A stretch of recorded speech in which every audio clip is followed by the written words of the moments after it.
everyone. Welcome to another of our virtual cooking classes.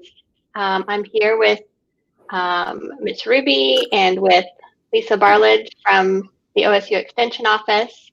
And today we have a special treat. Lisa has done this program in person, and it's a fun one. She's going to show us how to make strawberry freezer jam. So Lisa, I'm going to pass it off to you.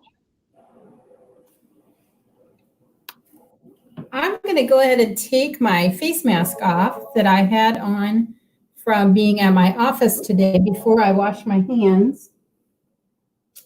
And as we always prepare food, we always want to wash our hands at least 20 seconds. And we all know that this is really important with COVID right now as well. So I'm going to wash that. I also had washed off all my counter and everything before I got started because it's really important when you are preparing food to have a clean kitchen surface. So I already did that when I started. I am going to make a real simple strawberry freezer jam. And the neatest thing about this jam recipe is that it's only 3 ingredients. And it is pretty low in sugar compared to a lot of jam recipes. And so what you have, and they are going to show you the recipe later on, but you just need strawberries. So here's strawberries from the store. If we would have been a few weeks earlier, we could have gotten those from the farmer's market or from a fruit farm in our area or from somebody's garden, but I got these at the store this week. And the first thing you do is you just rinse those off real careful in the sink just to get rid of any loose dirt or any leaves or anything like that. And that also allows you to pick out any spots where there might be a soft spot, or sometimes berries will get moldy and you'll want to pull anything like that out and throw those away. So I have some that a little bit ago, I went ahead and I cheated and I washed off the berries and I took off the tops. And so it's always really important. I'm going to show you some kid-safe knives. You can also use a lettuce knife with children. Either of those work.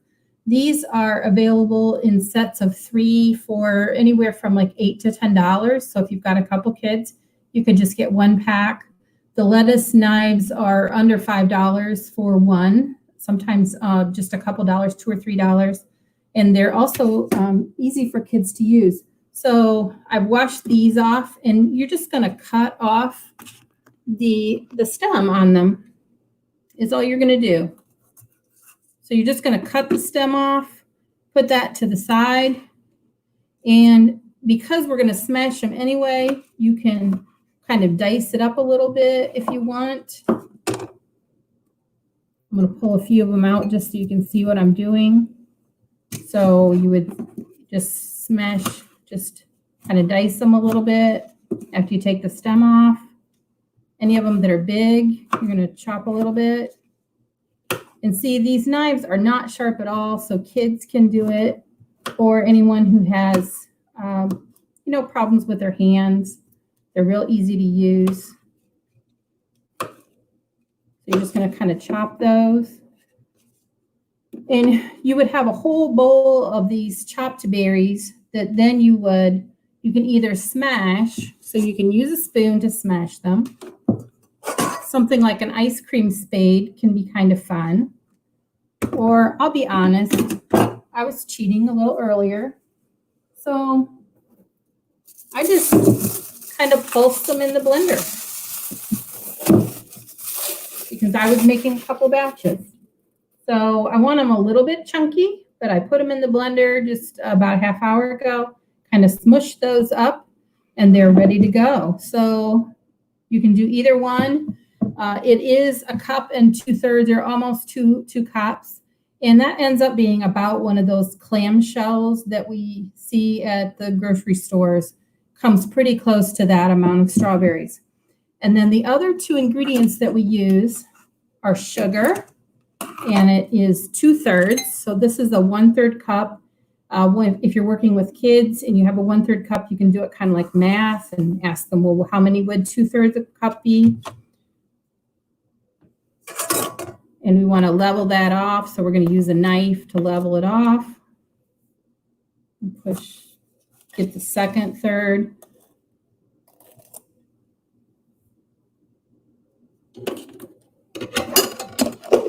That sugar away. Then the other thing we use is freezer pectin. And it says right here, freezer pectin. You want to make sure it's the one that's freezer. And you do 2/3 2 tablespoons of this. So same thing again, we're going to level it off.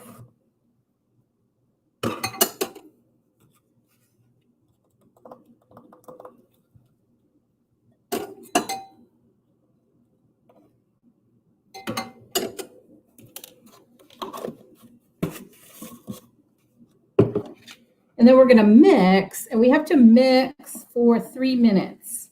So while we're mixing, I can just ask Ruby and Liz, what are their favorite kinds of jam or jelly? That's a tough one. I don't know. Is marmalade considered a jam or jelly? It is in the same family, yes. I like lemon marmalade. Lemon marmalade. Okay. I like strawberry rhubarb jam. Strawberry and rhubarb. Yes, that is a good one. I love anything rhubarb. Yeah, I'm learning about different rhubarb things this spring. I have a rhubarb plant that usually I just give the rhubarb to my parents because my mom likes to make things with rhubarb. But this spring I was trying out some things with rhubarb. I love this jam actually, and I like anything with apricot. I love apricot. So we used to have a small apricot tree, and I always love apricot jam. I like to make that.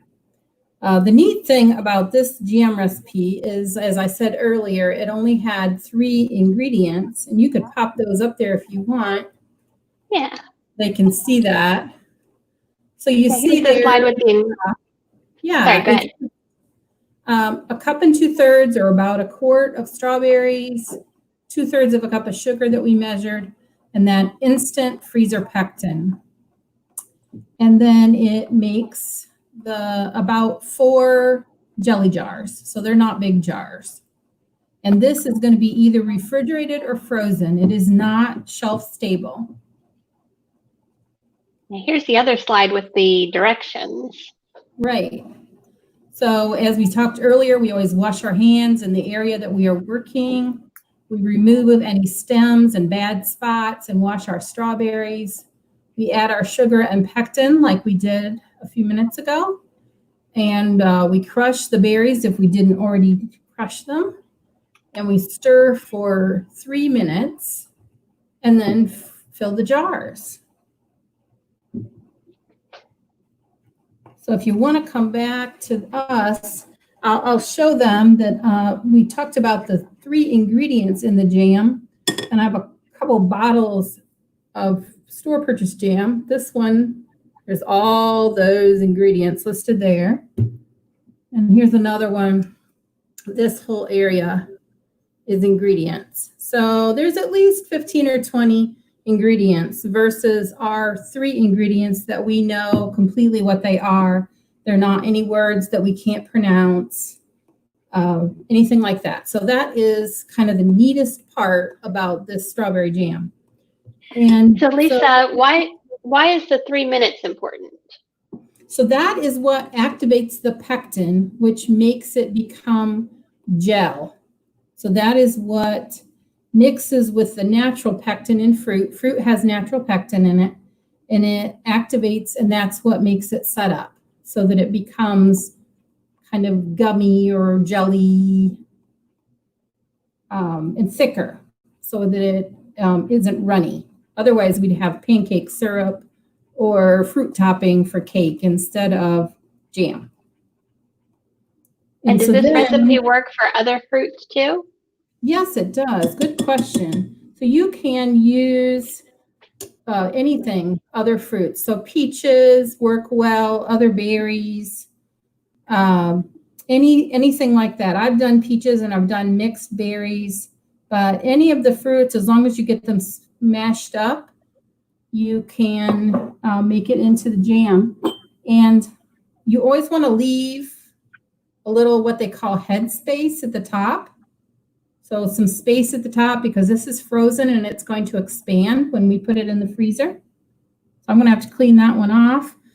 Because we're putting in the freezer, we could do something like this, just a little plastic container if we wanted. We don't have to worry about it being glass if we don't have it. Or they sell jars like this that are specifically made for freezer products. And so you can use those, or like I said, you can use, inexpensive little plastic cup like this that you might already have from packing lunches. And so I made a batch yesterday afternoon, and here it is. And it's already set up. You can see that it, it's not really moving in the jar. It's pretty solid. How long does it usually take to set up? A couple hours. So I made this yesterday afternoon, and I had this little tiny jar and then two of these. This jar is actually pretty big. So that was what I got out of one batch. And you don't want to do lots. You don't want to try and multiply it. For some reason, when you multiply, it doesn't work. So you want to just keep doing batches over and over. I did want to just tell people a little bit that's kind of interesting to me about why people make jam. So you just think, well, it tastes good, and that's why people make it. But a little history, jam recipes have actually been around for about 2,000 years. And it was a way to save fruit so that you could have it when it wasn't in season.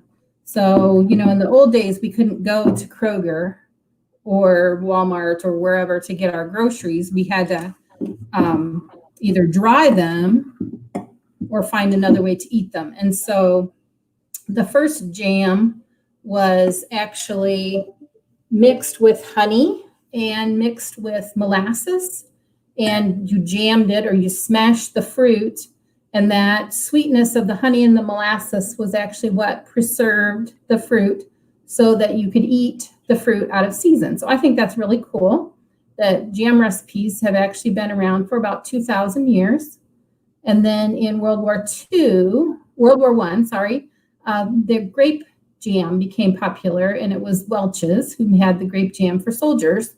And then when they came back, of course, they wanted to have that to eat because they liked it. And so it became a popular staple, and lots of people do peanut butter and jelly. But I think it's pretty neat that the jam recipes have been around for years, and you can do it yourself with just a couple ingredients. And as we said, it can be healthier for you than the store-bought version with a bunch of ingredients in it, and you know what's in it. So that's the cool thing about making it yourself. Well, and I've noticed before, even the difference between a cooked jam and a freezer jam. The freezer jam has more of a fresh taste. Yes, I agree. I think the same thing. It's more like the fresh fruit. Yes. And you can have it however chunky you want. So I kind of pulsed this in the blender, and it got a little thinner. But, you can, if you want it really chunky, more like her marmalade probably has big pieces of fruit in it, then you can, just use that spade or use a spoon and kind of smash it. And little kids, as long as they wash their hands really well, they can actually use their fingers to smush it up. So you don't have to have a knife if you don't want to. You can just do it with your hands. So I think that's a pretty neat thing about this particular recipe. And the local stores do sell this instant freezer pectin. So it is available locally. It's a little bit pricey, but you get quite a few batches out of this one container. Yeah, because it was only 2 tablespoons of that, right? Right. Right. And it has 16 half pints, it says it makes out of one container. So you can make several recipes of jam from having this. That's pretty cool. Yeah. And you So don't have Lisa, to. you asked us, but what's your favorite? What's your favorite jam? Mine? Mm-hmm. Apricot. Definitely apricot is my favorite. I'm sorry, that's right. You did tell us that. Yeah, I do like the strawberry jam. And now I've got a lot of strawberries over here, so I'll have to make another batch. Sounds like a good problem to have. Yes. I need So them. are the glass jars that you used okay to put in the freezer? They are. Actually, they have little lids like this that you can just put on that are made for the freezer.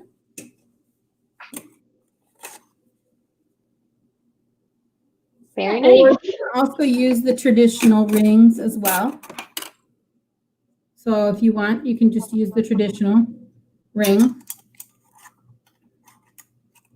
And you don't have to worry about heating it as you normally would if it was going in a canner. You're going to put it in the refrigerator or the freezer, and it stays shelf stable. So in the refrigerator, it's going to keep probably for maybe about a month, 3 weeks to a month. In the freezer, it's going to keep till next summer. You can keep it all year. So if you want to. Very good. And then this one has a lid like this.